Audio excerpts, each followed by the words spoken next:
Welcome, everybody, to an all new episode of Fighting Lines with Brian Ciano. Thank you so much for joining me as I take my weekly look at everything going on in the world of combat sports. It was a stacked weekend. Three different cards over 2 different days, each one of them having two belts on the line in three different organizations. We're going to cover all that later on the show. But first, we're going to start the show off with a big interview, a great guest that we're going to bring in here, and that is Jimmy Rivera. We've been watching combat sports over the last 15 years. You know the name. He was a longtime contender in the UFC, fought a couple fights in Bellator. Of course, finishes up his career here with the BKFC this past weekend in Newark, won his fight, and then said he was going to hang him up with a little bit of a caveat. We'll see if maybe we see him down the line. But right now, going to go into his retirement here as a fighter. We'll talk to him about what brought him to this decision, reflect on his career a little bit, talk about the next chapter in his life and the things that are going on with him that made him decide this was the time to hang it up. We'll get into all that with him coming up next on Fighting Lines with Brian Ciano. Then later on, we'll do our recaps. We'll talk about UFC 320 out in Vegas, where you had two titles on the line. The one old champ is now the new champ. One old champ is now just more dominant than he was before. Do we have an old contender getting back into the front of the line as well? All that from UFC 320. We'll also talk about the PFL Champion Series card out in Dubai last Friday. Controversial finish in the main event for the title. There was a controversial finish in the main event for that title. I'll talk about it, give you my thoughts on it. And spoiler alert, they changed from when I first watched it. So we'll get into all that with that card, as well as two new champs in that organization and an out of nowhere comeback knockout that we have to talk about as well. All that coming up later in talking about that card. And then we'll talk about BKFC 82 in Newark. We'll not only talk about the card, we'll talk about the ambiance. We'll talk about the crowd. I was there in the media section. I was there in the post-fight presser. We'll talk about the great fights that went up and down that card. We'll talk about some of the things that were said by some of the fighters and some of the heads of the organization. All that coming up later on the show. And we'll also give you a preview of what we have coming up this weekend, because we do have some action this week as well. We have a UFC fight night down in Brazil with lightweight battle between Charles do Bronx Oliveira versus Matheus Gamrot. Not a great card. We'll talk about the top couple fights on that one and what we think about it. And then we'll wrap things up here on the show. But coming up next, we're going to talk to Jimmy Rivera here on Fighting Lines. Unfortunately, I don't like to end on a sour note, so this will be my last fight. There's only one fight that matters right now, and only fight that'll bring me out of retirement. It's coming back here at The Rock or somewhere in Jersey, and Frankie and I have a little unfinished business. It's all good blood, though. I really wanted that fight, and out of love and respect, maybe we could do it for the fans. And at the end of the day, we're both winners, so it don't matter. We are back here on Fighting Lines with Brian Ciano with Rivera. Jimmy Rivera joins us now. Of course, the BKFC fighter, longtime UFC contender, who had a great fight at BKFC 82 in Newark, and now hung up, I guess, not putting the gloves in the middle of Max, it was a BKFC, but putting the wraps down, as he calls it, a possible career. Of course, there is a little caveat that he threw out there. We'll talk to him about right now. But Jimmy, thanks so much for joining us. We appreciate your time. A great fight for you against Mason. If that is your swan song, walk us through what was going through your mind with this whole situation, because of course, Frankie Edgar was the one that was supposed to be on the card with you. You know, the Jersey guys going at it, getting the whole state there, you know, North Jersey, South Jersey, mixing it up there. But then, of course, he has issues with, I guess, the certification process, the medicals getting through. They decided it wasn't right for him to try to fight at this point. And you get Timmy Mason on 1 week's notice, a guy who is now half a foot taller, half a foot longer than you.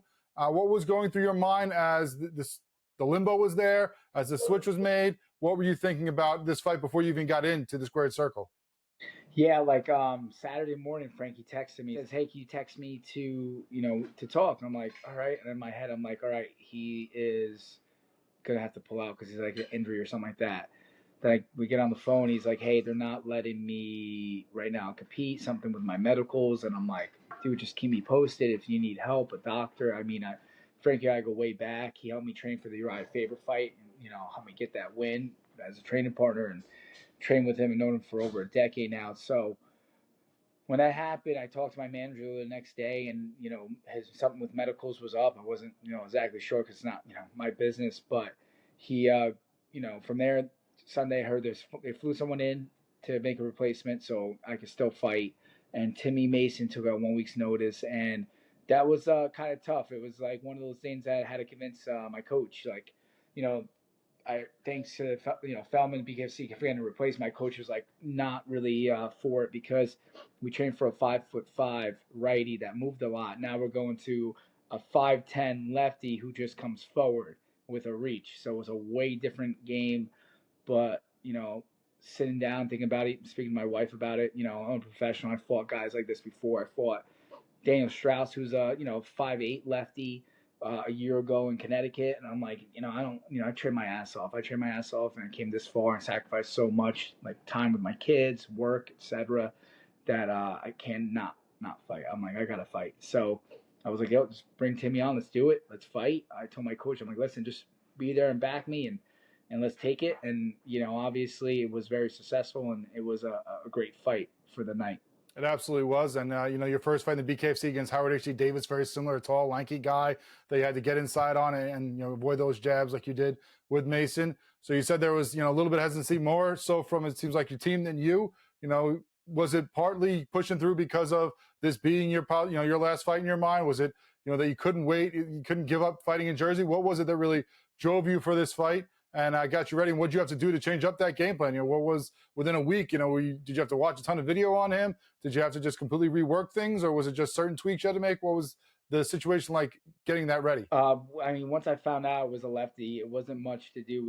I watched some tape. I got a couple fights from the BKFC app. I watched him and Brendan Allen, who's a similar style, but he's a lot. Brendan Allen's just as tall and has a good reach. I watched that fight, see how he did, because the fight before that he had like a first round KO, and I'm like, all right, it was like such a quick fight, and I'm like, not that I could watch really to see how he fights and what he does. So I watched the Allen fight. And on Wednesday, I did some light drilling with one of my teammates, Julio Arce, who's a lefty, a little shorter than him, but very good lefty. Worked with him, and then literally Saturday night in the locker room, we came up with our game plan right before going out. We drilled it for warmed up for 15 minutes or so before the fight started. Worked that game plan, and then really just executed it and just went in there. It was one of those fights that I do like. I do like someone coming forward like Timmy was, so it makes stuff a little easier. That's being fighter IQ when someone's moving so much and making so many angles is a little tougher. Like a Frankie Edgar, Timmy was a little bit easier in the fact that was he was going to come forward. I wouldn't have to chase him, so I was really looking forward to that kind of style. And like Coach and I did the game plan. We worked it. I've been in over 30 fights, 35 fights. So it's nothing different. Just had to change it up, go in there and control the fight. And obviously, you had a lot planned for this fight, for this night, because you had all your brothers and sisters from the Elmwood Park Police Department in New Jersey there on the walkout there to support you. You had a bunch more in the stands that people didn't even see, but definitely heard as the fight went on. Yeah. You had, of course, in your mind, this is probably going to be your last one. So there's a lot going into this one emotionally. All the support that you had there, showing up for the BKFC, their first one in Jersey. I'm sure there was a little bit of pressure on your shoulders besides it possibly being your last one, but being that first one in Jersey at home at the Prudential Center.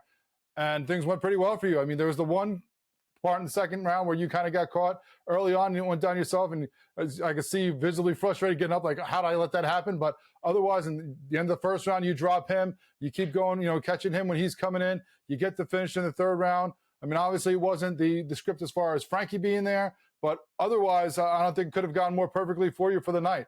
Yeah, I mean, listen, Timmy Mason's no scrub. He's a tough SOB. He goes in there and he fights. One of the Danes, he's really good from the clinch. So anytime we came in close and he went and tried to tie me up and strike, I tied him up to get that break. That's like one of his key things I watched, that he was really good in the clinch. So I wanted to take that away from him. He can take a shot and give a shot, as you saw in the fight. He hit me with a nice uppercut in that second round, where when I watched the fight over again yesterday morning, I was like, what dropped me? And it was, it's the punch you don't see. It was that beautiful uppercut he threw right after the cross, caught me, got back up a little frustrated, but I didn't let it throw off my game plan. I just went back in there, stuck to my game plan, and had a nice knockdown right at the end of the second round, which, I feel like my knockdown was a lot more established, more dominant. He got up and he was still a little stinky leg watching the fight. Don't remember that then and there, but like rewatching the fight, I could tell he was still hurt when he was getting up. And the ref said something to him in between the second and third round, and all I could catch was like, or I'm going to stop the fight. And I don't know what he said, but when I came in that third round and I watched the tape over and over again, because I was like, I don't know if it was the right hand to the body or the right hand to the head. When I do that right hand to the body, that's what put him down. The right hand to the head hit, but barely hit. Like he was already going down. I feel like I almost basically missed that punch, but I got to give it up to him. Thank you, thank you for him taking the last minute replacement. It's not like he's fighting a scrub. I'm really well seasoned. And going back to what you were saying before, there was so much just fighting in Newark with my family, my kids there, my friends, my family, my brothers and sisters, and the police department. Knowing that this was going to be my last fight, only a couple people knew that this was my last. My coaches knew, but besides my coaches, a couple people, my wife, that this was my last fight. So I had a lot to prove, and I didn't fight well my last fight against Kai Stewart. I was not mentally there, and I did a lot of mental and physical work to get where I wanted to be. Being fresh each round, not tired, warmed up for 15, 20 minutes, felt great. Like just a lot of preparation to get in that headspace that I get my hand raised. Well, you say you weren't at your peak performance against Kai, but I mean, it was a great fight. It was a tight fight. I even thought that there was a knockdown that they kind of didn't give you that you should have gotten that would have changed the scoring, maybe would have changed the fight if they had given the way that it should have been. But now you say that, that you weren't feeling yourself then. You want to go out, but you're only 36 now. I mean, in most sports, sure, that is a lot of, there's a lot of players at this point, they're probably well past their prime, but we've seen some great things from you still in the last couple of years.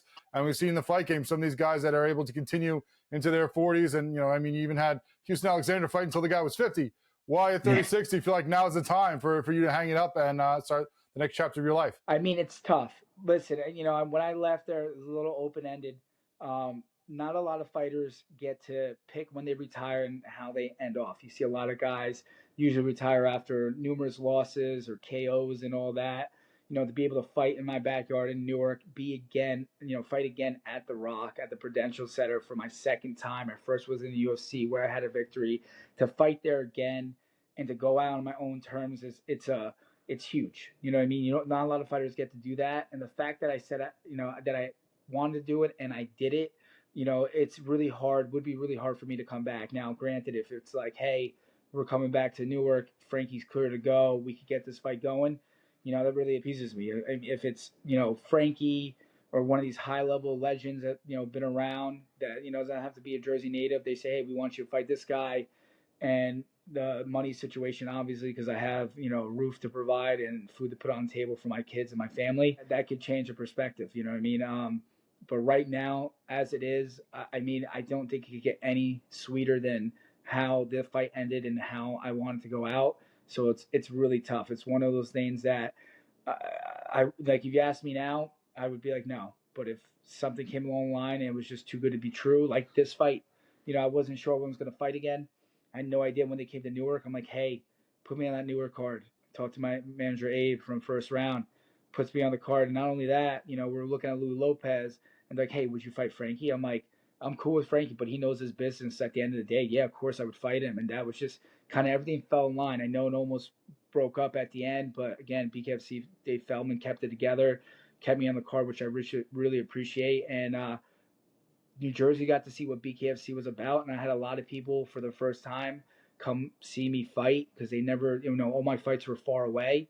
So to be close to home and like, hey, I'm going to go to your fight. We're excited to go because you're right here in Newark. It's not, Connecticut where it's 3.5, 4 hours away or in another state. It was huge. And I had so many people come up to me after the fight, the next day or message me, the past couple of days saying, hey, it was awesome to go see it.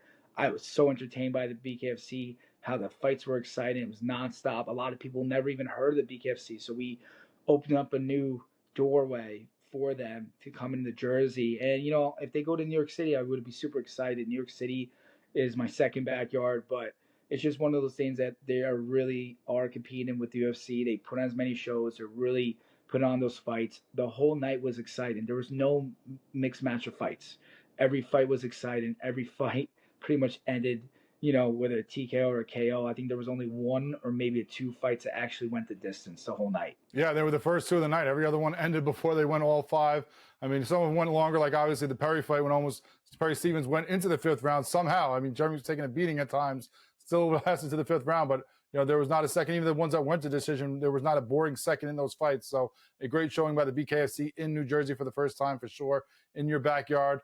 How hard of it was a decision for you to come to this point? I mean, you are 36. That, like we said, that sometimes that's older in sports, especially combat sports. Sometimes, I mean, either way, for you, it's basically half your life. That you've been fighting. You started as an amateur at 18. You became a pro at 20. So, at 36, half your life has been as a professional fighter. Basically, how hard was that for you to give that up and to go a different direction at this point? It's so bittersweet, because I'm going in with a young gun and I'm dominating with such a performance. Like, listen, anybody can get caught. Don't matter who you are, whether you're in your prime or you're 35, 36, anybody can get caught.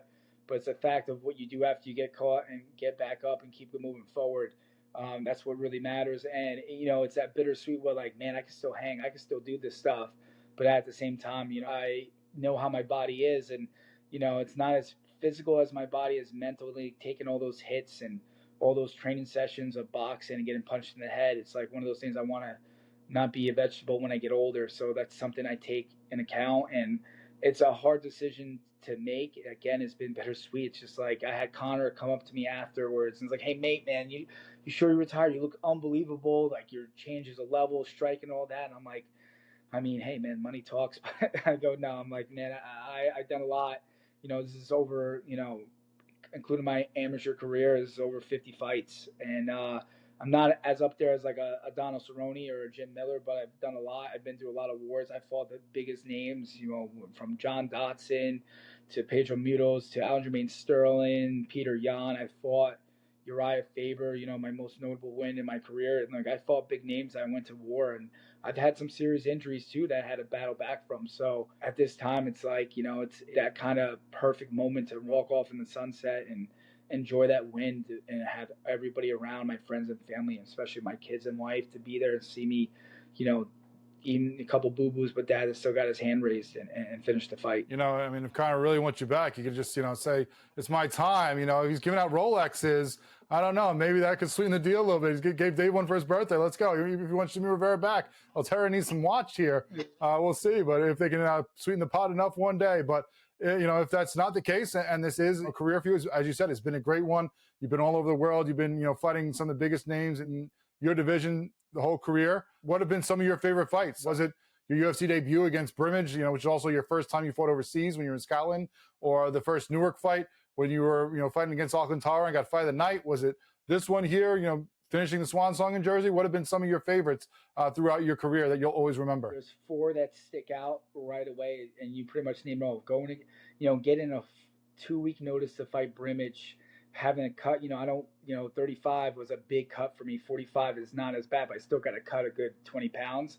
But when I fought Brimage to get a 90-second knockout and last minute notice in the UFC to fight in Scotland, Glasgow, overseas, it was an uphill battle. I'm trying to do a salt bath and there's no hot water in the hotel at all to cut in weight, and then just finishing that fight with that right hand, it was unbelievable. Then, not to mention watching someone like Uriah Faber, who really made a statement and really made the lighter weight classes, the 135, 145, super popular. To get my hand raised against him was unbelievable. Then, prior to that was the fighting between Yuri Alcantara. Not as much as an opponent, but being able to fight at the Prudential Center. I feel like if you're a Jersey fighter and you never fought at the Prudential Center, you haven't made it yet. To be able to have that first fight and win it at the Prudential Center. I mean, I remember the 2 loudest times of the night that people talked about after the fight was when I fought and when Rumble Johnson, God rest his soul, knocked out Glover Teixeira and knocked his tooth out, were the 2 loudest moments. And I was really happy about Jersey at this fight. Obviously, this one, one of the tops, number one, where, Connecticut wasn't a crazy crowd. It was Mother's Day weekend. It was tough. I come from an organization, Tiger Showman's, where we're family oriented. You have the second most celebrated holiday where, I felt like I let down the promotion a little bit, but I tried to explain like, hey, listen, it's really hard to get people out here. It's not. It's 3.5, 4 hours away, but it's also Mother's Day weekend. If it's Father's Day weekend, it's simple. Hey, my gifts is let's go to the fights for Father's Day. You know what I mean? Go to have this and speak to people after the fight and say, man, it was loud when you fought. It was unbelievable to have the crowd cheering Jimmy and Tiger Showman, TSK, that old school chant that we have. It was awesome. You know what I mean? It was unbelievable. And just to go out there represent and really to bring another face audience besides bringing Jersey there, but bringing like the police department, the New Jersey State Police, Newark Police, all the police, and be like, hey, this guy, not only that he's a tire showman instructor, a father, a husband, but also a police officer, going out there and represented us, I think was awesome. I had so many congratulations and met so many officers, double the amount that I knew already, but being in the police field. So it was really freaking awesome to go out there, represent, and have my Puerto Rican flag and my blue line flag out there and the American flag. And I mean, it don't get any better with wearing those Rocky shorts, out there, the red, white, and blue. I mean, that's all American right there. I am Puerto Rican, I am Sicilian, but at the end of the day, I'm an American, Puerto Rican, Sicilian. I was born in the States.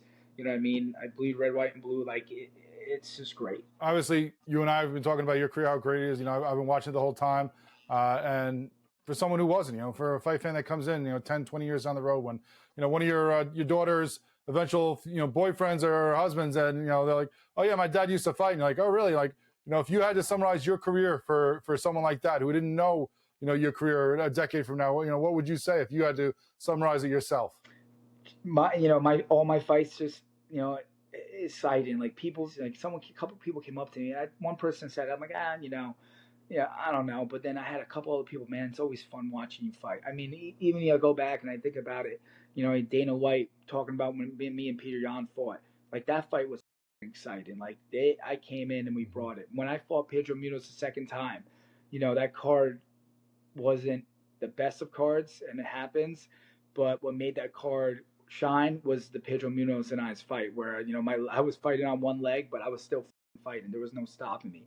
I was coming forward, and obviously it was that exciting that we got fight of the night bonuses from that fight. So, and Dana White, his compliments, I appreciate that, and just exciting, being an excited fighter, going out there and being game to fight. When I talk about the Kai Stewart fight, that fight mentally, I felt like, even though you said, hey man, it was a exciting fight, it was a close fight, I didn't feel like I felt like Jimmy Rivera could perform really well, and I did not perform that night. And it's always those ones I would love to always get back, but it's one of those things that if I don't, I'm not ashamed of it, because my biggest thing was to go out this past Saturday night and show people what Jimmy Rivera was about. And literally, I came to the corner after the first round, dropping Timmy Mason right at the end. Coach is like, you're doing great, just keep doing it. He's looking at me, I'm like, Shion, I'm Ron, I'm here. I know I'm just here to have fun, man. I'm here to show the world. And at that moment, I was like, I'm nervous before a fight, but there wasn't any pressure. It was really just to go out there and have fun at it. My coaches always tell me every time before we went to a spar session for this camp, just have fun, just have fun. And that kind of like drilled in my head, just to go out there, have fun, make my movements, go when I wanted to go. I have really good boxing, and never, I always thought maybe I'll do a boxing fight and, put the gloves on and not get beat up as much and get cut so easily. But it was just one of those things that, go out there, have fun, and man, make this your moment. In my head, just make it your moment and really show people who Jimmy Rivera is about. And you know what? That's sometimes the fighters we remember. It's not necessarily all the champions we remember. Sometimes it's the ones that give us the most joy, the most excitement. I mean, a Jersey guy who everyone remembers, if you're a boxing fan, is Arturo Gatti. He wasn't the best ever. He's not one of the top. He's not going to any Mount Rushmores. But the guy went out there and fought his heart out every time. And a lot of people would say that about you as well, I'm sure. You talked about Team Tiger Showman, about all the things you've done with there. I know you own 2 gyms yourself. You talked about that, at the post-fight media day as well. Is that, for you, is that something now that you're going to look into, all the years of you going through and teaching these students? Are you going to maybe take another step into, becoming one of the main coaches for Team Tiger and, continue the next generation of fighters through that organization? Yeah, when there's always been talks. I've taught, especially prior to my law enforcement, I always taught fight team training. I always had a 1 day a week where I taught the wrestling. Besides myself, I have another teammate, Julio Arce, who's fighting. It's got a fight coming up in October the 25th, and then possibly big plans for 2026. But between him and I had the second best takedown defense. And then all of a sudden, fast forward a couple of years later, he has the number 1 takedown defense, beating John Jones. John Jones was before me. And one of the things we would go and teach these guys is wrestling. We have good stand up. We can stop a takedown and keep it standing, then we're going to dominate striking. And obviously you can see as Saturday night. So I talked to, Shion Showman, Ron Showman and Tiger about, starting in a week or two, going in on Fridays and teaching the next generation. It's funny you bring up a lot of the guys that I fought with. A lot of them are retired now. There's only a handful left, and it's these next guys coming up. But the one thing that I think we teach really well and we work on is just grit, man. Putting your head down and just working hard. I never was the most talented person, but I just knew how to work hard and outwork people. Anytime people were leaving the gym from training, we start at 10. Anytime people were leaving the gym, I was still training. I was just finishing up my training as these guys were cutting out early. I just always the stuff you do when no one's looking that really makes you a champion, and it's true. And if I could teach that to these next guys coming up, and we're not fighting schools. We teach kids how to be confident and disciplined, and self defense, and adults self defense and get them in shape. But every now and then I get a couple guys that want to fight, and I'm there to help them out and guide them because I've been there, I've done it, and I know what it takes. And now you have this second career, this second life of yours besides just combat sports, as you mentioned, a law enforcement officer. I live in a town that you are a law enforcement officer in. Ironically, you and Mike. And I was happy to hear at the post fight that there were a bunch of officers who unfortunately were not able to make it, because when I saw how many of them were, I started texting my wife, like, you better lock the doors. All the cops are here from town. I don't know how many are out patrolling tonight, but we appreciate your service. We appreciate all you do. You talked about all the community's events the police department in Elmwood Park does, and there's a lot, and you guys are very active with that. How much did you being a father and you having children and that perspective and that change that your mind goes through and your life goes through, how much did that help to push you to the service you do now for your community, being a police officer, being out there protecting people like your family, protecting children like your daughters? Yeah, I mean, it's huge. Listen, if something's going on with a kid, right now I actually took a position where, primary handling juvenile stuff, and the follow ups after something happens with juvenile matter, we call it. My biggest thing is that if that was my kid in their situation, whatever it may be, I'm doing everything I can to help. You know what I mean? So I treat every kid like it's my kid. I'm there to help them, there to listen, there to talk to them, say, hey, listen, it's okay to wear your glasses and not don't worry about what anybody thinks. Don't be shy just because one kid said them. Don't care what that kid says. To coach these kids and to help them out. I've been there. I've been doing it all my life, helping people out, kids out, especially in Tiger Showman's. Now I get to do it more publicly as a police officer, and the kids that come in, not all of them at a low, but being a police officer, all the kids when I talk to, they're at a low or they hit something that made him do something wrong, and I'm there to coach him through it. And my goal always has been, since I took over this new position, just to help one kid. If I could change one kid or help them build their confidence and not care what people think, get over that anxiety or whatever it may be, then I'm doing my job. Just at least one a year just is my goal, and if I could do more than one, I'm really exceeding it. It's a lot of stuff, and there's a lot of background to it, and some of these guys kids come from broken homes, but do as much as I can to help them, whatever they need. We do every August we do a youth police academy, and we have about 150 to 165 kids. So especially after this year, with the kids, it's just a whole different perspective. This is my probably third year doing it. I run it with the other community policing officers, the lieutenant coaches, and Officer Arujo, who in the community policing, and I help run it and take the lead on it. And just when you see school dismissals, everybody's come and say Jimmy or Officer Rivera. It feels good, man. It feels really good. It's good to have those kids, and the biggest thing I want with those kids is that if there's an issue, it's okay to come to us. It's okay to come to me or one of my coworkers. Like, we're here to help you no matter what. Something happens bad, don't worry about it. We're not here to get you in trouble. We're here to help you through it. It's hard to be a kid. It's tough, and sometimes they don't have that guidance at home, or they only have one parent. And I grew up with one parent, so I know how it is. So to be able to go and help them and see them succeed in life, it feels good. I don't think there's any better way to end it on a note that you just gave us. Jimmy Rivera, thank you so much. Thank you for the great career and all the fights that you have given us, the entertainment over the years, whether it be in the the local Jersey promotions or Bellator, the UFC, BKFC. Been everywhere, fought everyone, and we have enjoyed watching it throughout. And if this is your last fight, if we don't get you back for Frankie or some other thing that piques your interest at some point, if you don't get the Tom Brady disease where all of a sudden you sit with the kids for a couple extra days, you're like, you know what, I got to get back in the gym. We appreciate everything you've done for us in the fight game, and we appreciate everything you're doing for your community now as an officer of the law and protecting and serving and trying to enlighten these children and everyone else in your community. Thank you so much for everything. We I appreciate it. appreciate it, man. Listen, I just have one question for you since you asked all the questions. Have I ever pulled you over in town? And No, you'll not never yet, see me thankfully. pull you over. I'm a good boy. What? Sorry, I had to leave on a soft note. It's going to make me cry.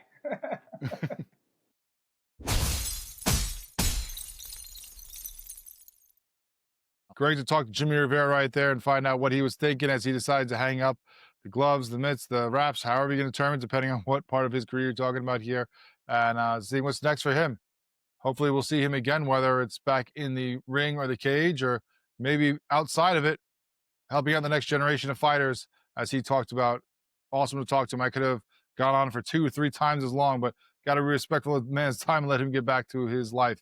But we're going to go into some of the other things we saw last weekend right now when we talk about UFC 320. Of course, I was out at the T-Mobile in Vegas last Saturday night. 2 belts were on the line.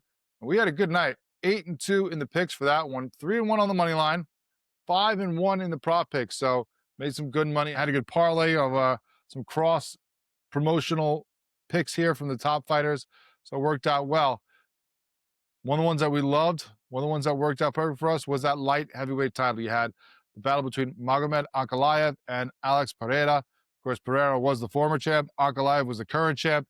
They had fought before to a tight fight that went the way of Ankalaev. That's why he held that title. I thought it shouldn't have. When I went back and rewatched it, I thought it was for Pereira, 48-47. I thought he was going to be a lot better in this one after, of course, having the injuries that he talked about coming into that last one.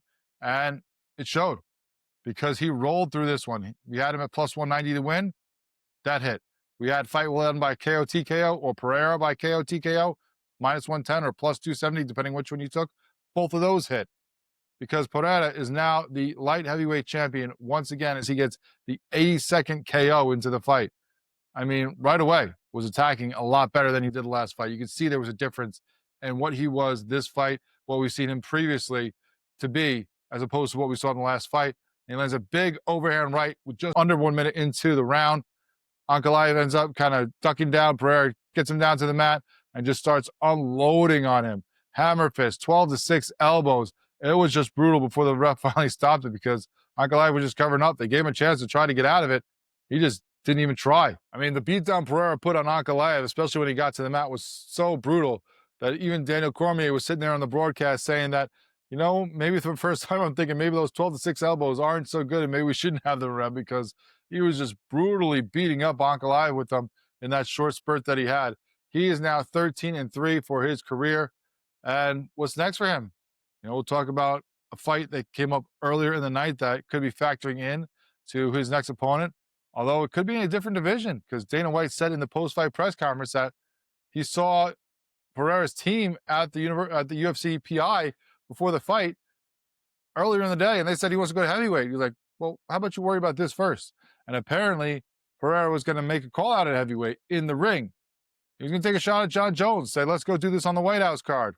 But he didn't. He did a very good, classy move because, of course, John Jones' brother had passed away the day before, suddenly at just 39 years old. So instead of doing the call out of John Jones, he said, you know what, let's have a moment of silence for John and his family and, you know, said prayers out to them, a classy, respectful thing to do. And then said later in the presser that he had planned to call him out, but wasn't going to do it now. This wasn't the time. So we'll see because, you know, of course, there are some guys that are lined up trying to fight him at light heavyweight. I mean, if Dana lets him jump up to heavyweight, then you'd have this belt just given up right after he just won it again. That'd be a little interesting, although it could set up an awesome matchup. We'll see what is next, if he gets to go up to heavyweight or if he gets to go defend this title once again at light heavyweight. But a dominant performance by the former and now current champion of the light heavyweight division, Alex Pereira. Also at bantamweight, we had a title fight between Merab the Machine Dvalishvili and Corey the Sandman Sandhagen. This one went our way as well from what we were thinking because Sandhagen was tough. He was going to be taller, he was going to be longer, but Dvalishvili lives up to the Machine nickname. The dude won 13 in a row before coming into this fight, including 2 title defenses just this year. The guy was just steamrolling the division and did the same thing to Sandhagen. We thought the style wouldn't fit Sandhagen, that he lost to Nurmagomedov, Umar, and that was a similar kind of style fight. So how was he going to do it against Dvalishvili, who's even better? He wouldn't. No, he did it for a brief period because Dvalishvili won the fight minus 390. But that was too rich for us to put that on. We said we liked Dvalishvili by points of minus 160. That hit because, of course, he goes to a lot of decisions, but it almost didn't in multiple fronts. He gets the unanimous decision win, 49-45 on 2 cards, 49-46 on one of them. But in the first round, Sandhagen looked good. He landed some good shots. You even had Merab and Sandhagen kind of meet up after the fight, talking in the locker room where, he tells him, like, you almost had me there. Well, he turns it around. His corner was yelling at him. In between rounds there, they were giving the business. It was all Dvalishvili after that first round, though. In fact, the second round, he gets a 10-8 on a lot of cards because he just dominated him. He was tossing him around with the takedowns and also almost put him out on the feet. Almost knocked Sandhagen out. It's not what we see from Dvalishvili. We saw the takedowns. We saw those over and over, as we've seen time and time again. In fact, during the fight, became the first UFC fighter to ever get to 100 takedowns in his career in the UFC, but also showed some stuff on the feet. Dominates the rest of the way. It's a wrestling clinic. Racks up 20 takedowns for a UFC record on 37 attempts. It's just, no one can stop this guy. He's going to wrestle you. He's going to grapple you. Sandhagen tried. As we said, he stopped 17 takedown attempts or got right back up from a lot of them, but all he did was get right back up to get thrown right back down. It was a Chumbawamba song, for goodness sakes. He just dominated him throughout the fight. Almost gets the knockout win, but ends up getting the decision win like we thought, and continues to hold on to this title. That's the third time he's defended it this year alone. That's how badass he is. And you know what? After the fight, he said, I want to fight in December. He wants to defend it for a 4th time before the year is up.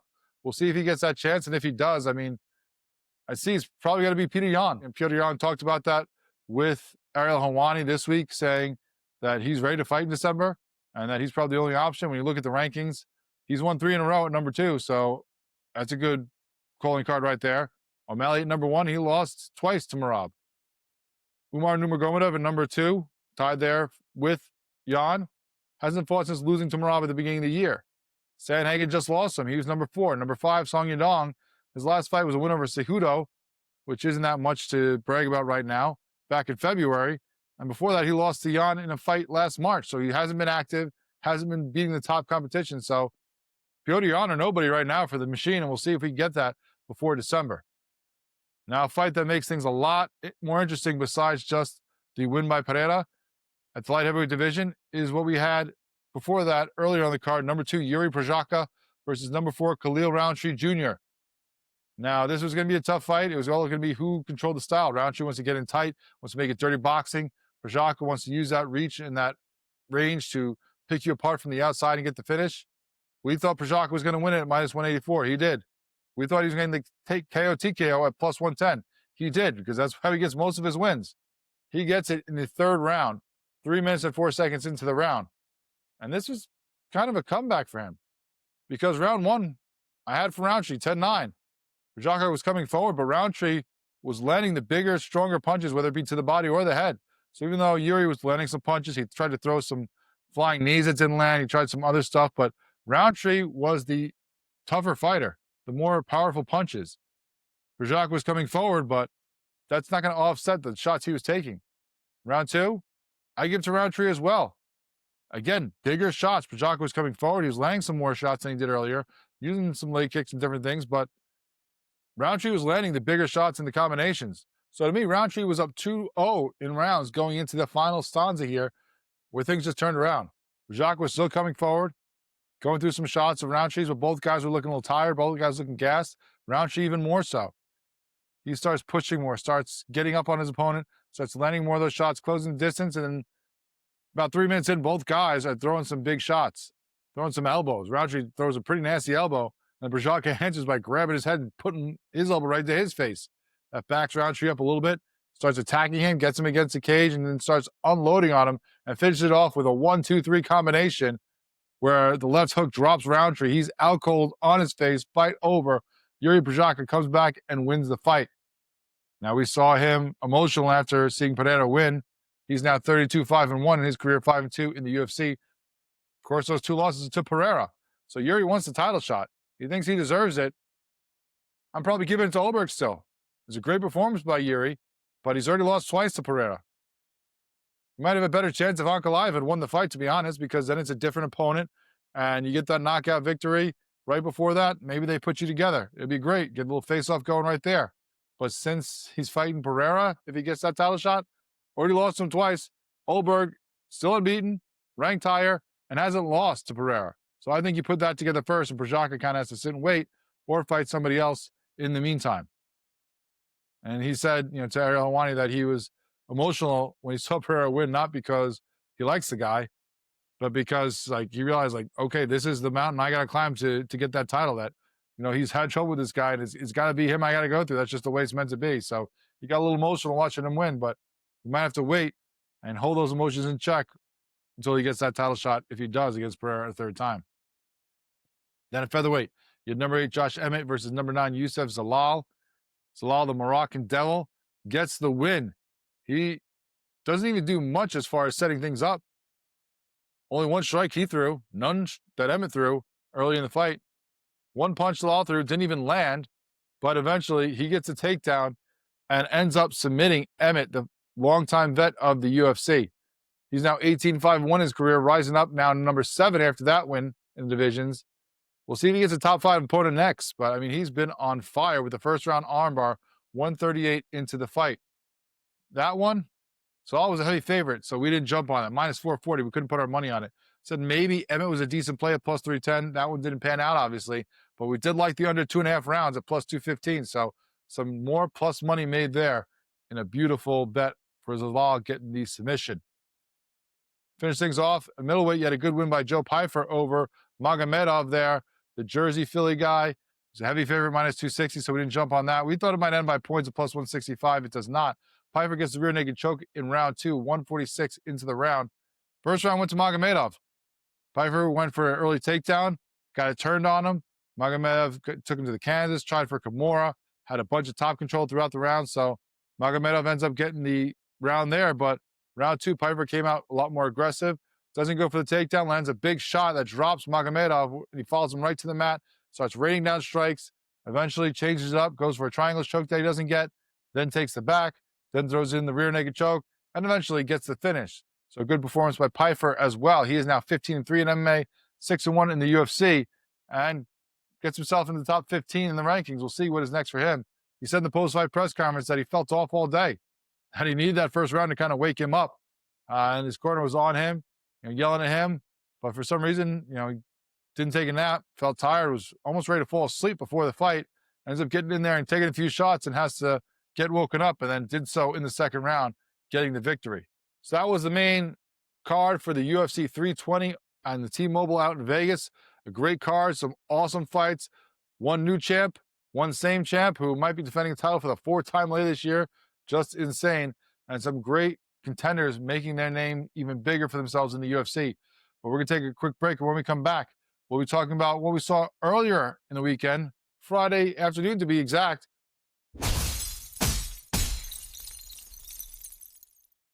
UFC 320 is what closed out the weekend in combat sports for us. But now let's go back a little bit and talk about what opened it. And that was the PFL, who was in Dubai for their Champion Series card, with Nurmagomedov fighting against Paul Hughes for the 2nd time in a rematch for that title. We had 2 belts on the line in that one, 2 technically new champs, according to the PFL. We get all that going on, as well as some other names making themselves possible contenders over there in the Middle East. Let's start with, first of all, how we did. Unbeaten in money lines, 4-0. Nice parlay for you right there, picking those top 4 winners. We went 1 and 2 in the value plays on the social medias that we put out because those weren't up, so we put them out later on for you to go check out. Now, we're close on all 3 of them because Corey Anderson had a good chance to get the finish. At some point, I thought maybe the ref could have stopped it at times. Doesn't quite get it. Nurmagomedov was on the back, had the chance for the choke a couple times, just couldn't get it. So overall, we end up in a 5-2 day for that one, but still some good money, especially if you played those money lines together like I did. Lightweight world title was the headliner for this one. Usman Nurmagomedov versus Paul Hughes, a rematch between these 2 guys that we saw earlier this year on that Dagestan versus Ireland card that Nurmagomedov held on to his belt. I guess was the Bellator belt at the time, because we had all this confusion with the Bellator PFL when they're merging, what was happening, whose belts were what were guys winning. That's been cleared up in the last couple weeks. There are going to be champs in each division, starting with this one, starting with these belts that they put out there. The guys who were Bellator champions, they have a chance at these PFL belts, but they are not automatically PFL champions. The people who won these tournaments for the PFL last year or this year and other years, those are not the official champions. You are the tournament winners. Probably get a nice little belt from that, but that is not the official belt of the PFL. And Francis Ngannou, the belt that he won, because we talked about that when they announced his heavyweight title fight, we're like, wait, doesn't Ngannou have that fight? Didn't he win that from Pereira? Well, apparently that's another special thing that they kind of have and they might use at times, but that is not the official heavyweight belt, which seems kind of silly, but that's what they're doing. Try to clean it up. I give them credit for that.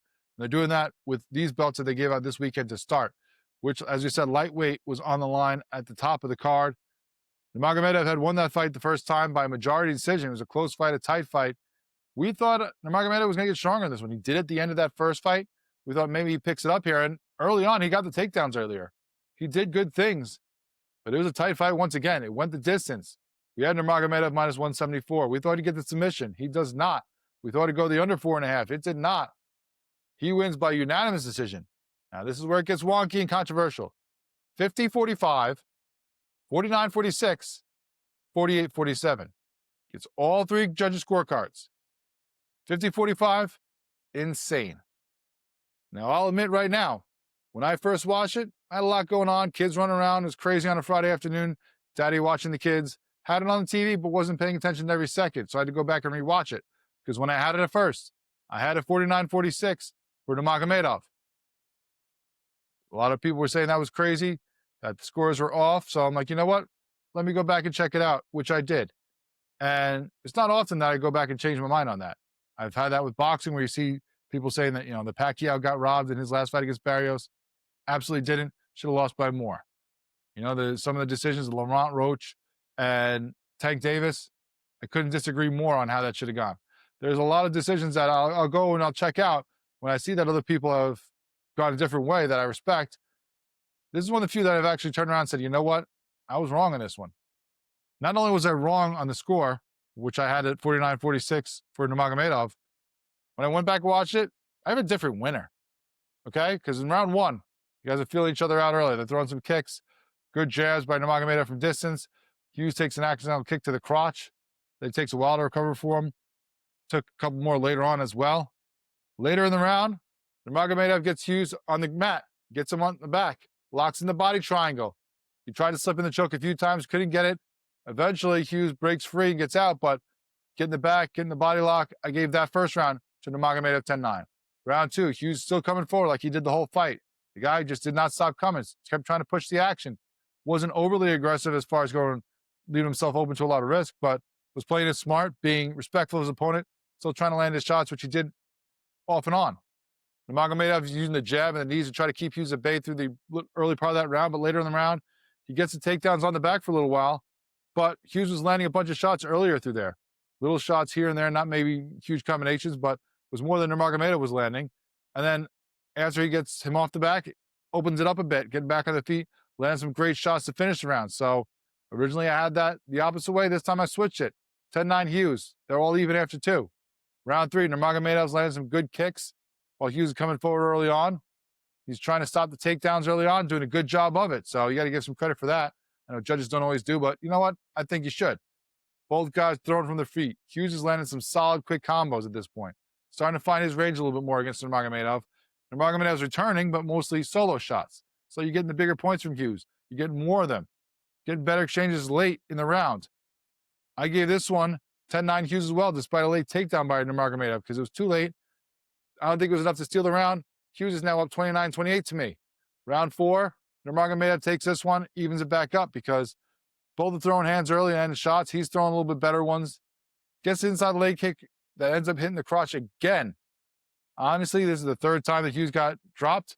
He was on his face for a while. I thought that this wasn't going to be one he recovered from, and we're going to end up with the fight ending right there. But he does recover, gets back into it. 3:30 left in the round, and Nurmagomedov gets the takedown, locks onto the back. Hughes gets out. 2:15 left, another Nurmagomedov takedown. He gets the back again. Hughes escapes while Nurmagomedov is trying to get the rear naked choke. But with those ones, I felt it was enough that he got the two takedowns, got a little bit of the back control, got a good 1-2 combo when Hughes goes for leg kicks later on in the round to finish it up. I thought he did enough to win that one, and we're all even going to the fifth round. And this is where it gets dicey because a lot of people had a 2-2 going in, and this is the one that decides it. First watch, I gave it to Nurmagomedov. Second watch, I give it to Hughes. I think he won the fight, 48-47, because Usman was letting some good jabs. But again, Hughes is coming forward left and right.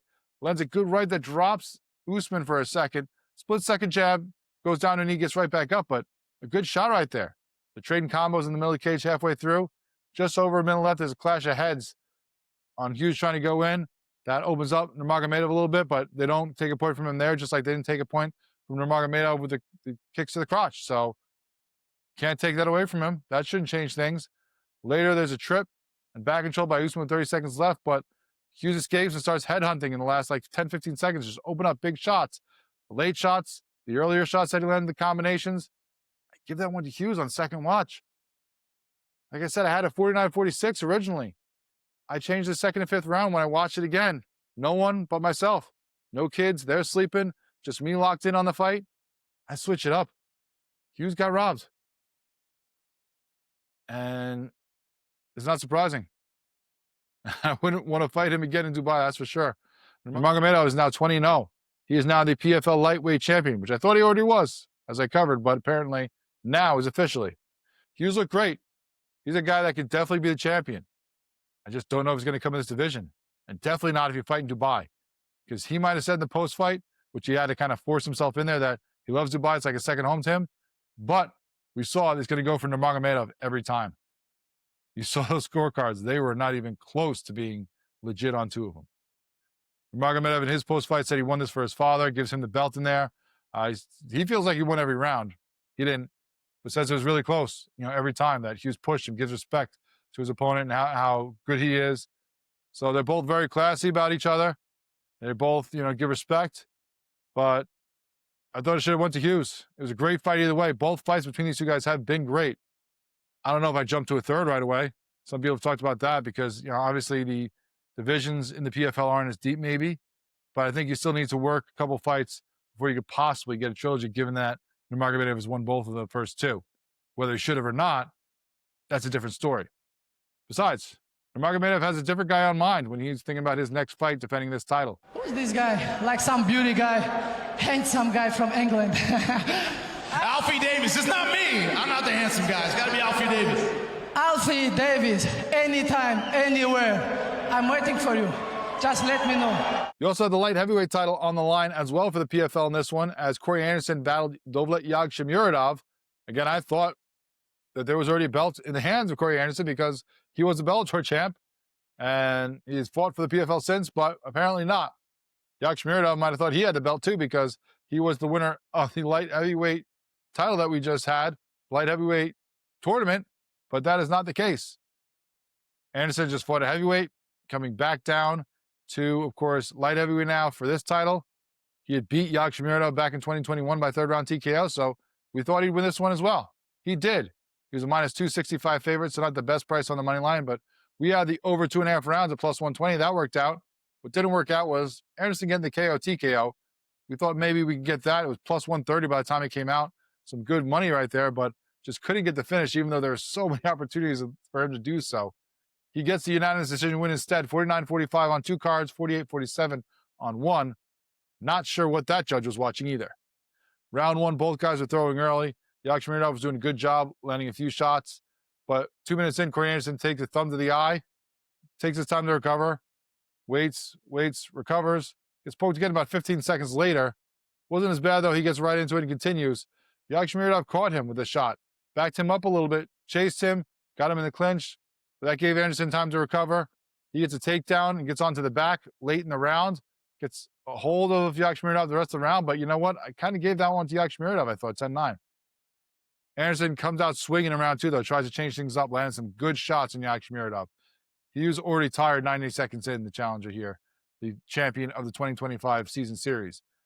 Anderson stalking, gets Yagshimuradov in the clinch, gets a takedown, holds him down there. 10-9 now for Anderson, even up after two. Round three, Anderson stalking, landing a few punches from time to time. Yagshimuradov not throwing as much at this point. Neither guy is doing a ton. Anderson attempts a few slow takedowns. Yagshimuradov stops him, but still, he's coming forward. He's landing the more punches. I give Anderson the 10-9 round, 29-28 now. He's up after three. Round four, Gets the early takedown on Yakhshimuradov. Just starts working from the top with shots to the body and the head. Holds him for a lot of time on the ground there. Gets the full mount with 2 minutes left. Dropping elbows from the top. Gets to the back mount then. Close to being stopped a couple times during this round. 10-9 Anderson. He's now up 39-37 going into the fifth, where both guys look tired, but he had a little bit more to him. Gets the takedown of Yakhshimuradov 1 minute in. Works him from the top mount for most of the rest of the round. Got the half mount. Got the back control. Just doing his thing.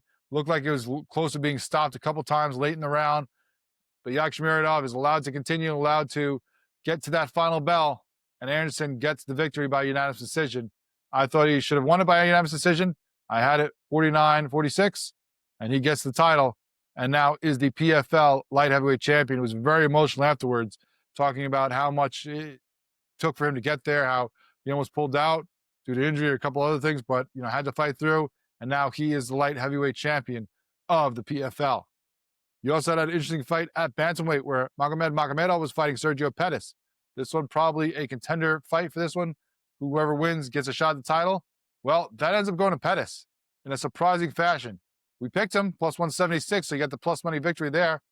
We only played the money line on that one because we thought maybe it goes by points, maybe it goes a distance, but that was minus 205 to go the distance, minus 220. The fight will end by points, so the juice was too big. Only played the money line. It worked out well as Pettis gets a second round TKO with a spinning back elbow. And this was a comeback back elbow because the man was down. Round one, both guys were stalking, cautious early on. Magomed threw a flying knee about 90 seconds left in the round, then gets a toss, takedown, and controls the Pettis the rest of the round. That was enough to do it because Pettis threw a couple things, tried some spinning attacks. It didn't really work. Nobody really landed much. Before the takedown, Magomed was up 10-9. Then in the second round, Pettis tries a spinning back kick off a body kick, ends up going to the mat. Body kick got caught, the spinning back kick just put him on the ground.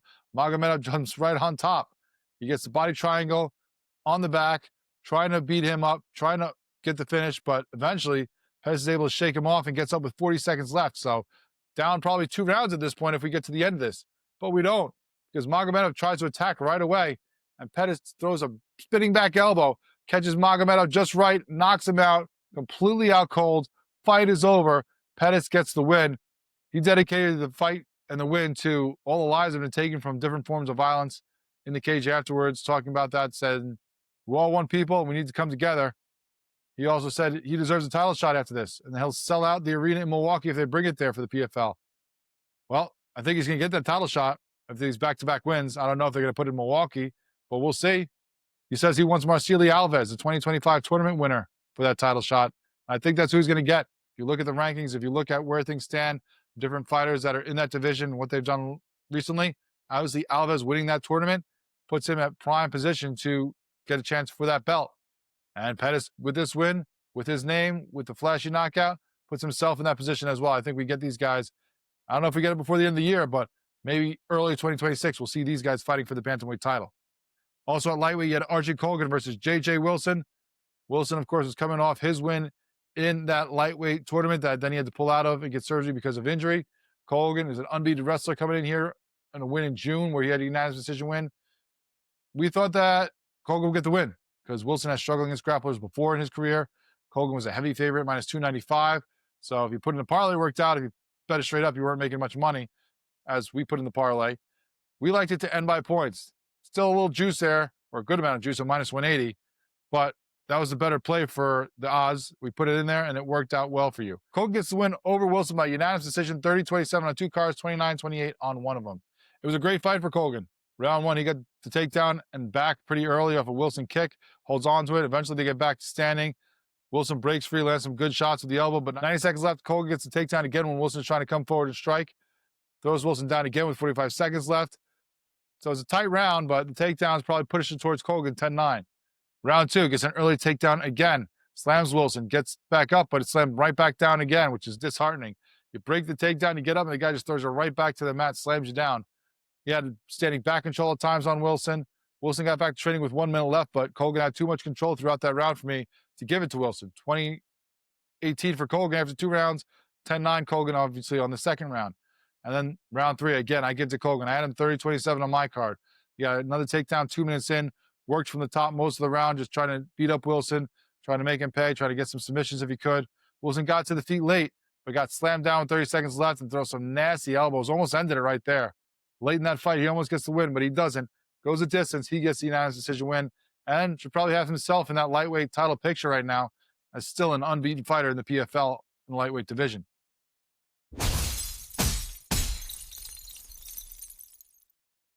All right, we'll say what's right in the middle of the action. Earlier in the evening on Saturday, before that UFC 320 card, was BKFC 82.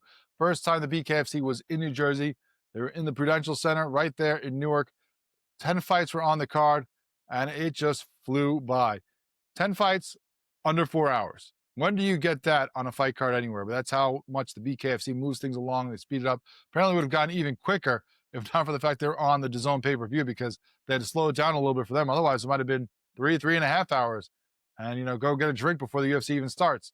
But it was a great fight card from top to bottom. We had 2 belts on the line there. King and Queen of Violence as the co-main and main event.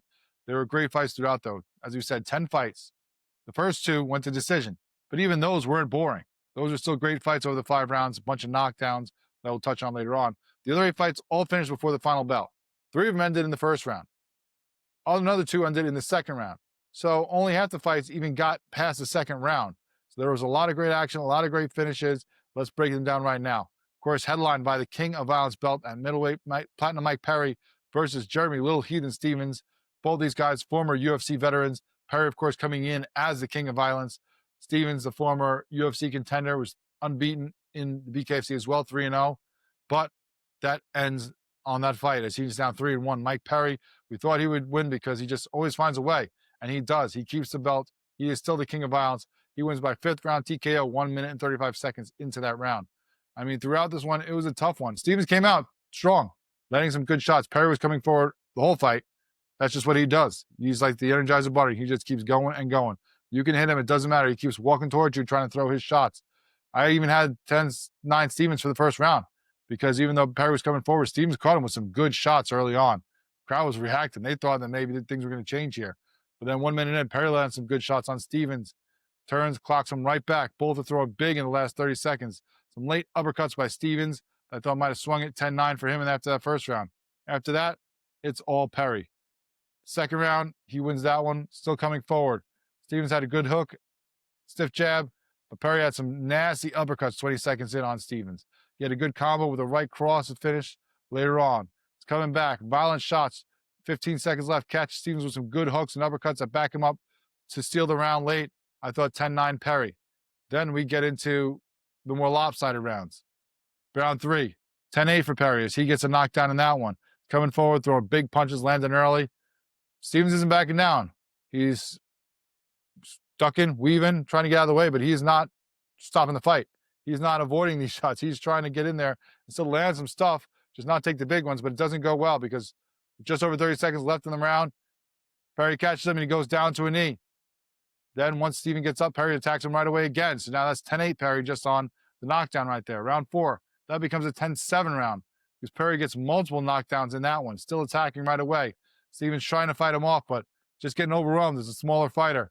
Just at this point, it's a war of attrition. Can he stand up? Can he make it to the final bell?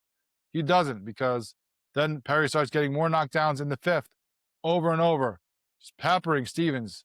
Every time he tries to get out of the way, every time he lands on Perry, it doesn't matter because Perry just responds right away with his own shots. And they just become too much. As eventually the ref jumps in and stops it. Stevens goes down again with 48 seconds left. Gets right back up at the 8 count, but then goes down again 10 seconds later, and the ref decides that's enough. Even though we're getting to the end of this fight, even though it's almost over, he's just taking too many shots, and he calls it right there. And now Perry remains the king of violence in the BKFC. Did a little flip after, did a little spit on the head, a little b-boy style, and has an interesting post-fight in the ring there where Dave Mundell calls him out, where he talks about Conor McGregor. Perry says he doesn't apologize for anything he did. That talks about how much he's tougher than everybody, he's more badass, and he is who he is. Mundell was there, of course, in attendance, the champion of this division that Perry is in. He was calling him out. He was very agitated in the ring. They had to pull him out. Then eventually Conor tries to calm things down and get a face-off between them because Perry says that he'll fight him for the first time. We finally get Perry saying he'll fight him. Now we'll see if that fight comes to fruition because while they talk about agreeing to it, Mundell has a fight in front of him that was just announced this weekend as well. That he's going to be going up a weight class and fighting Josh D-Day Dyer for that light heavyweight title. The one that used to belong to his teammate that was lost to the Marine Richmond, who then lost it to D-Day Dyer. So now Mundell is trying to go and reclaim it for Shift Combat as he tries to go up back to his former weight class and win that belt. We'll see what happens in that one. And if he comes back down and fights Mike Perry in 2026, maybe at Knucklemania, that'd be awesome if he's healed up and ready to go. But we'll see. These guys obviously had bad blood. They don't like each other. There is a history here. Mundell said Perry's been ducking him ever since he got to the BKFC. So we'll see if we finally get these two to match up. But we'll talk later on about what was said in the post-fight about that possibility. The co-main event, of course, was the Queen of Violence belt. The first time that has been awarded in the BKFC. And you had the Misfit Faria versus the Black Widow Borga, the 125 and the 145-pound champions for the women's divisions, meeting in the middle. They're just over the 135-pound limit at around 137, 138 to see who is the baddest woman in the BKFC. We didn't make a pick for this one because we thought it was just too tight to call. And how do you count out Faria? She always wins. I was worried about Borga's size, and she gave Faria all she could. But in the end, it is the Misfit proving that she still is the baddest woman in the BKFC as she gets the 4th round knockout, 26 seconds into that round over Jessica Borga. Cracked her nose, broke it. As that fight went on, first I thought Faria got the first round. Both are starting, with some good shots early on. Borga was going forward early. Faria was catching Borga with the right hand. She goes down, but it's right back up. Then later on, Borga's attacking.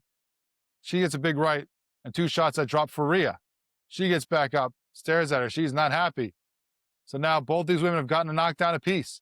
Faria was backing up Borga with a big shot later in the round, but then catches another right to the chin a few more times throughout the round. I thought that one probably goes 10-9 to Faria. She had more shots at the end. Both of them got the knockdown, but I thought at the end, in the last 30 seconds, she really pulled herself apart on that one.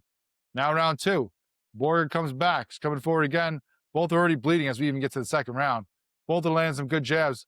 Borga backed her up 1 minute in. They're both respecting each other a little bit more, not getting a little wild or as aggressive. But I thought Borga coming forward and finding her spots a little bit more in that round got her a 10-9 round. So it's probably split at that point. Round 3, again, I gave Borga. I thought she was backing Faria off with a stiff jab. Faria was open mouthed and picking her spots, swinging carefully, not really being as aggressive as she was early in the fight. Well, we found out later that's because she was setting something up, apparently, because even though Borga got that one and now is up 2 rounds to 1, we get right into round 4, and within 30 seconds, Faria ends the fight. Right away, starting the round, she comes in at Borga, lands a couple good shots, and cracks her with a right hand that backs her right up to the ropes. You heard the crack in the arena. I mean, that's one of those things that when you experience it live, it was even more devastating. Now, she backed up, Borga did. Eventually, as Faria came at her at the ropes, she went down, and as the rest counting down, tell her it's over. She can't get back up. She got crushed. When you look at the replay, her nose was hit right on by that overhand right, and it just moves. You see the video of her or the pictures afterwards, you could see the nose is screwed up, and it was just gushing blood. She could not continue, could not even try to keep fighting right now. As tough as she is, she could not go on after that one, and I don't blame her. Faria gets the victory. It is now the Queen of Violence. Now, they had a lot of bad blood before this one, but she gave credit to Borga afterwards. She gave credit to her and her team for her improvement, said she was tougher than Faria expected, and that she is still a champion, and she is one of the toughest women in the BKFC, but she is not Christine Faria, who is now the Queen of Violence, who also told her brother to keep fighting because, as we found out this week in fight camp and in the press conferences and things, that her brother is fighting brain cancer. And she talked about how anybody who is going through that's a lot tougher fight than she'll ever face. So gave a shout out to her brother and hoping he's doing well. We'll talk about her in the post-fight press conference as well. At featherweight, you had Jimmy Rivera against Timmy Mason. Rivera was supposed to fight Frankie Edgar, of course, the battle of North Jersey, South Jersey, but due to medical screenings not coming out well for Frankie Edgar, he gets pulled from this one, and Timmy Mason joins in on short notice after getting a win in that Sturgis card just a month ago. So he comes in there. He's going to be a half foot taller, half foot longer. We thought Rivera was going to win the fight when it was Edgar. Probably still was picking him with Mason, even though we didn't get to do that as it was made. The change was made after the show was taped and sent out. But he does get the win anyway. Beats Mason by 3rd round TKO 29 seconds in. Now, before the fight even started, Rivera in his walkout honored his new career, which of course is as a police officer, brought out his brothers and sisters in blue. They were lining the walkout ramp there for him to come past as he came down to the square circle. And he took that inspiration and brought it right into the fight, even though Mason was longer and was trying to keep him on the outside. Rivera was doing a good job getting in under those arms, landing shots to the body, landing good hooks, dropped Mason just before the end of the round with a couple of quick touches. Mason jumps right back up, but it's counted as a knockdown. So 10-8 round for Jimmy Rivera. Round 2 now, Mason's coming forward, crouch Shannon for the Rivera, but 30 seconds in, he gets caught and gets dropped. Visibly frustrated from getting put down on the mat in front of his hometown fans, but he gets back up. Later on, catches Mason with an overhand left right before the end of the round to drop him back to the mat. So now we're even on the knockdowns. Looks like Mason's having trouble getting up, though. Didn't look like he was okay. Didn't look like he was great, normal. But we get to the end of the round. I give that one 10-9 Rivera on the late knockdown. Mason not looking good. We'll see what he has in the third. Well, not much, because both guys were swinging early. Mason was trying to fight off Rivera, but he throws a great combo. They get tangled up. Mason goes down, but it's ruled a slip. Gets back up, and eventually Jimmy Rivera throws a right, lands right into the body of Mason, backs him up, throws another right to the head. But Mason goes down, and it was from that body shot when you see the replays. It hit him so hard that he took a couple steps back and went down, and that's the end of it. He cannot answer the call, he cannot answer the count off that nasty body shot by Jimmy Rivera using, his smaller stature to get inside on the bigger fighter and make him pay with a nasty body shot that ends it. After the fight, Jimmy talked about how this is going to be the last fight of his career probably. Now, of course, he left us that little caveat that he could come back if it's right. Maybe this comes back to Jersey for the BKFC, and if Frankie Edgar is good to go and he gets to fight him, then maybe he'll come back in retirement for that. But right now, as it is, that is the end of the fighting career for Jimmy Rivera, as we talked about with him earlier in the show. Before that, earlier on the card, his teammate put on quite a show. A quick one on that, Mike Trizano going against JC De Leon. Trizano, of course, had a great debut for the BKFC last year, then took some time off, came back and gets an even quicker finish. 22nd KO in the first round. Basically the first punch from Trizano. There's a big pop from the Jersey crowd for him as he came in, another Tiger Schulman's guy, another local New Jersey police officer, and he landed a big overhand right 11 seconds in on De Leon that dropped him. He tries to get back up to make the count, but then he's kind of walking, bear crawling across the mat as he's trying to get up. Could not get all the way up. Could only get to his knees and hands, and maybe there's a little bit of his feet under there, but did not get all the way up to his feet. So that is it. Fight is over, and he gets a great, quick knockout victory for him. Knockout of the night. He got a great performance bonus for that as well. As we said earlier on the card, you had a great fight. Justin Clark over Isaiah Carson. Multiple knockdowns there. That was the first one on the card. It went the distance, but both guys were covered in blood by the third round. Carson comes out swinging in the fifth, but it's not enough as Clark gets the victory in that one by decision. Giovanni Oliver had a great win as well. Both guys in that fight were swinging from the start. Both guys dropped each other in the first round, but Oliver gets a few more knockdowns later on in the fight, and he ends up pulling out the victory by decision in that one. You had Jeff Lentz with a brutal first-round TKO over Harris. Great one for him with multiple knockdowns 3 times before he gets called there. You had Quentin Gaskins making quick work out of his opponent in the first-round KO, coming in there, upsetting the New Jersey local. Gaskins in the post-fight just said, listen, I love God, but I'm just here to beat people up, and if they didn't know about me before, they certainly do now. He wants to raise his profile in this division. He certainly did that with the first-round KO. You had Bang Boos beating Carl Robertson with the second-round TKO as well. There was a lot of great action throughout that fight, a lot of great finishes. A awesome card for the BKFC for their first card in Jersey. Awesome card for my first card for the BKFC in person. It was, as we said, quick pace, great finishes. Crowd was awesome. It was just from top to bottom, a great show for the BKFC. And not only was this a big card for the BKFC being their first one in New Jersey, in the New York, New Jersey area, and possibly opening things up for the BKFC as far as maybe Jersey, Vegas, or other jurisdictions that have been a little bit iffy on them. But according to Dave Feldman, when you talked to Brian Sosha on the Bare Knuckle Show this week, it could be one that gets them a whole lot of money too. Apparently there's a bunch of investors, like 6 different groups that were there and that are in a bidding war kind of afterwards to put the BKFC even more on the map, talking big time money, maybe even taking them public, putting them on the stock exchange. So this could be a huge turnaround event for the BKFC, a huge turning point for them. And we'll see if that comes to fruition. But now Dave Feldman came into the post-fight presser and got a little bit of a serenaded happy birthday for him because that was his birthday weekend. They had a little cake for him at the Prudential Center.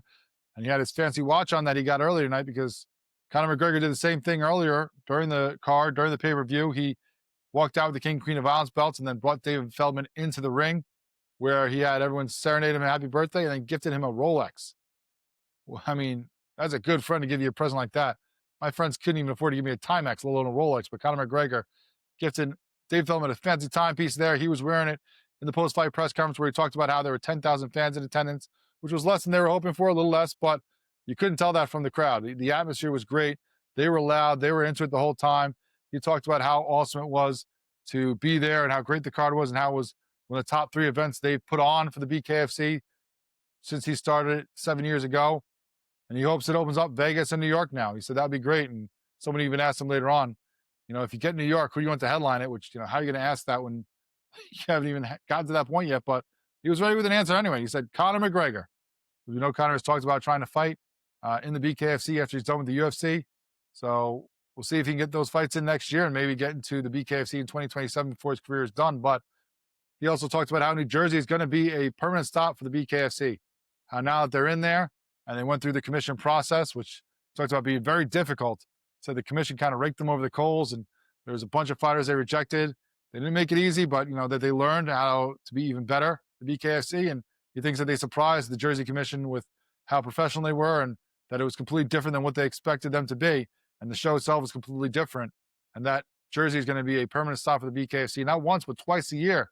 He said they'll do one in AC and one in Newark every year going forward. We'll see if that holds up, but obviously was very happy with the crowd at Prudential Center, was very happy with the event, and we'll see what is next for the BKFC with Dave Feldman in charge and if some of these deals get closed in the coming weeks. Conor McGregor also went to the mic afterwards as well. He talked about how great the fans were, how great the event was, and he even talked about why the BKFC is different. The early fights, all of them top tier, also full of excitement. It is a bare knuckle fighting championship, which is what is different, which is why we are the alien of combat sport, different to other organizations, as our live product is a start to finish event.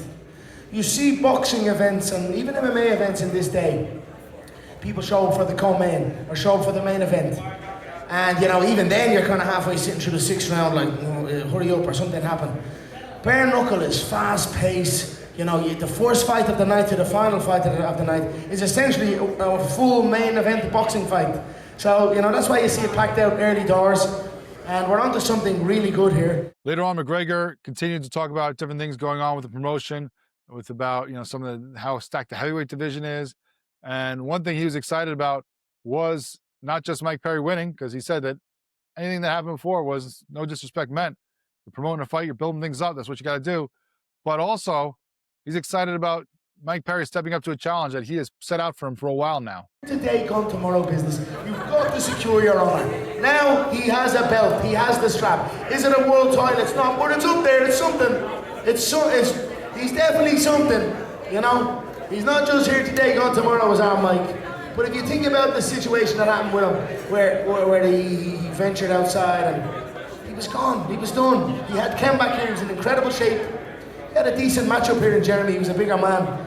But he took it by the horns and he got himself right back up in there. But as I said, it's an unforgiving business. I did not mean it out of disrespect, I meant it out of fact. World title, to be the world champion is the absolute honor, is the pinnacle. Anything else is second tier. Not that it's to be overlooked, 99% of the people in the planet could not do this, so that's that. But it's the world title owners that we must put on the pedestal. And we've some incredible world champions. And I would love to see Mike Perry contest for it.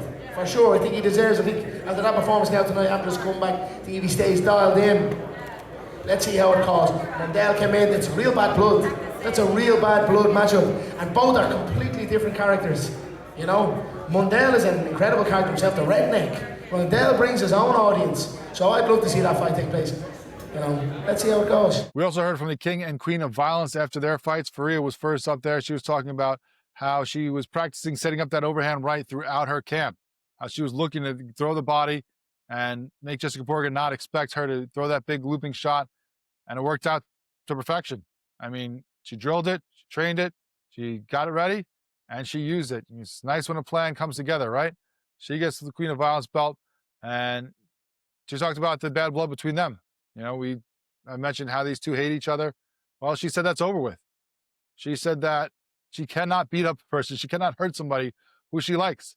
So she has to build up a fight that she hates them. And she did that. She maybe went a little far in some people's minds, even Dave Feldman at times. But she says that now that it's over, nothing but love. Bad blood's gone. And she even showed that, and not just her words, but her actions. As you saw on social media that she went and visited Jessica Borga in the hospital. And after she broke her nose, she went and saw how she was doing. So bad blood is over. There is respect between these two, which I did not expect to happen. And we'll see what goes forward. If maybe we get a matchup from them later on as well down the line. But right now, she is the 125-pound champ and the queen of violence for the BKFC. And I asked her about what's her future going as far as weight classes, because obviously came up in weight for this one. I asked her if she was going to be comfortable with this weight, maybe stay there and see who they bring in at 135 since she cleaned out the 125 division. And she said she was gonna. She said that, it's up to Dave Feldman, of course, but that she likes it at 135. She feels healthy. She feels comfortable because she cuts a lot of weight down to get to 125. She says she feels like she robbed some of her raw power and that she's better off at 135. So we'll see if she gets to keep that division and keeps building that for the BKFC and becomes a 2-division champion. We also talked to Mike Perry about his King of Violence belt. And not only was he excited to win it, he was just excited about the belt itself. It feels really good. This belt is cuter than the other one. It's shinier and prettier. And I'm keeping this one at home. I'll kiss my ass. I'll bring out the other one. I'm going to fight for the King of Violence. I'll bring out the other one. You ain't even getting to this one. Perry also was a little surprised with how the fight went. He said that he was, working both in camp and behind the scenes and behind in the locker room before the fight started on, avoiding shots, of using more head movement, getting out of the way. But that didn't work out. That Stevens hit him with some good shots. He gave him credit for that. And he said, I try to fight smarter, but eventually I get in there and start getting punched and I just do what I normally do, which is just keep walking through your shots until you eat mine. He also said he wasn't sure why Mundell was so mad at him, that Mundell was the one who was talking smack about Perry's family at the weigh-ins the day before. So why is Mundell the one that's mad? He also said that he didn't like Mundell talking that smack about his family, that you don't bring family into it. And we'll see if he's able to get hands on him. But he also talked about his family after that, talked about how much his wife means to him, not only as being in his corner and helping him throughout a fight, but how she helps him at the house, helps him do the adult things, as he said, keep him on track with parenting and doing errands and taking care of food and all the things that have to go on as a functioning adult and a parent. Apparently his wife is helping him out big time with that and keeping him in check as he goes through life and grows up and becomes the champion that he has with the BKFC. Going back to Perry and talk about his fighting style, he talked about what makes him different and stand out from the other fighters in the BKC and the other champions and why he's different than all of them. People don't take the risks I take. I take risks. I bring the fight. I'm not here to waste no fucking time. I'm going to try to get to you. I don't care if you hit me. I'm trying to hit you with something harder, something that hurts you more. And, that's what we saw tonight. Another guy we saw at the press conference was Mike Trizano, whose hand was wrapped up, that right hand that he dropped that bomb with. Apparently it cost him. That hand is injured. Something is broken on it. I asked him how long before we see him in there after he heals, because, it's been over a year and a half since we saw him the first time in between. He said that was because he had went to police academy, that he took time off to go start a second career and join Jimmy Rivera in his police department.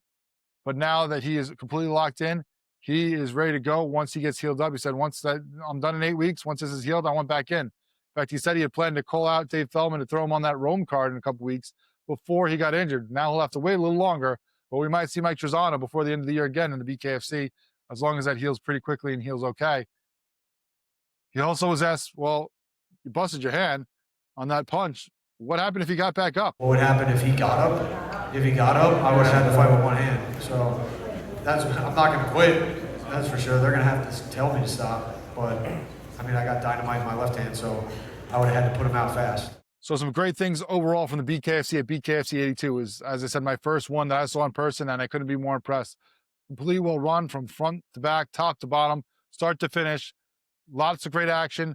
Things moved. Things kept going. There wasn't a lot of stalling and just BSing with the crowd and, killing time. Everything was going as a great flow and had a great pace to it, and the fans really took to it. I'm not surprised that Feldman wants to come back, because it seems like Jersey definitely wants to come back. We'll see what great cards they can put on in Jersey and what this card can open up for them in business and as far as getting things approved regulatory in other places going forward. But this could definitely be a huge card, a turning point for the BKFC, as Dave Feldman has talked about. We'll see what is next for that.